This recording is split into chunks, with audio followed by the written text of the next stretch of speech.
In this tutorial, what I will be doing is going over how you create your Amazon Web Services or AWS education account. This is a one-time process. You'll just have to do it once. Once you have your account, then you can use it each day. We'll be using AWS as a cloud-based platform so that we can actually write and host our code that we're writing.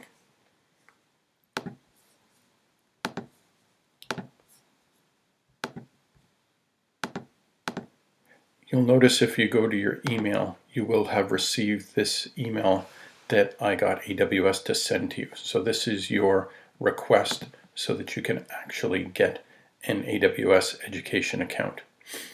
Please make sure you have this email and don't try to create an AWS account on your own by going to the website, because you'll have to use a credit card to do so. Doing this way, you'll have to pay nothing. So there's a click here box, and you just click on it, and you will have this form that you need to fill out. Under school or institution name, if you select that and start writing Saint Mother Teresa, you'll notice that it auto-fills. You must make sure that you select this and that it is filled in. Country, we're obviously in Canada. You'll have to put your first name and your last name so that they know who you are.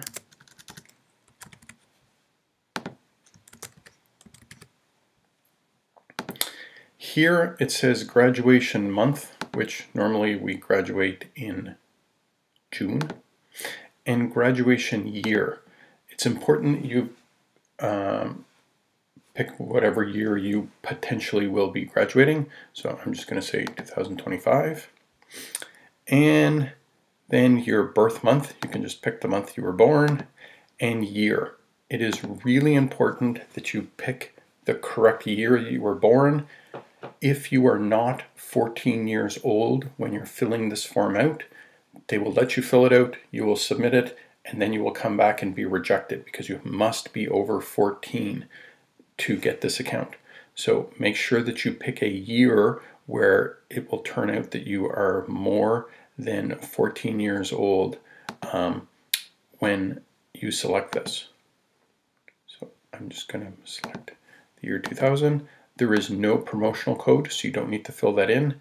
It says please make sure that your institution is correct. That's up here. Make sure that you selected St. Mother Teresa High School, that drop down. You have to confirm that you're not a robot, and then you click next. You can't select the I agree button until you actually scroll through all the terms and conditions, and then you can select I agree and then go submit. What will happen is you'll get this screen, and they will actually send you an email back to your email address to confirm that you're not a robot, that you're actually really a person. So if you go back to your email now, and you go back to your inbox, you'll see that you have an email verification. So there's a clickable URL, you select the URL.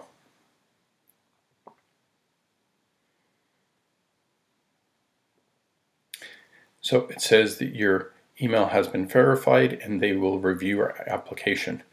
This is not really a person, but sometimes it does take time.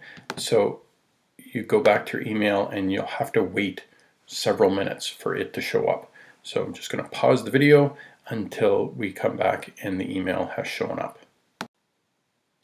So we are back, and you can see that a new email has finally arrived and my application has been approved. So if you click on the email, the next step is going to be to set your password. I do not have control to reset your password. So if you forget this password, you're going to have to go through AWS to reset your password. So please remember to remember your password. So click here. There are lots of conditions on your password. Okay, it has to be 8 characters or more.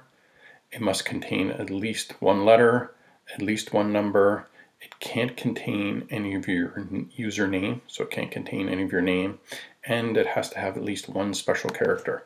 So make sure you select a password that meets all those requirements and place it in twice to confirm that you know what it is, and set password.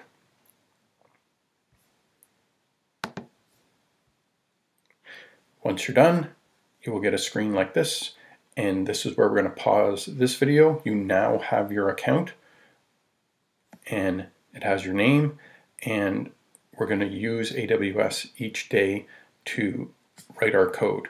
This will be the screenshot that you're going to take for today's notes.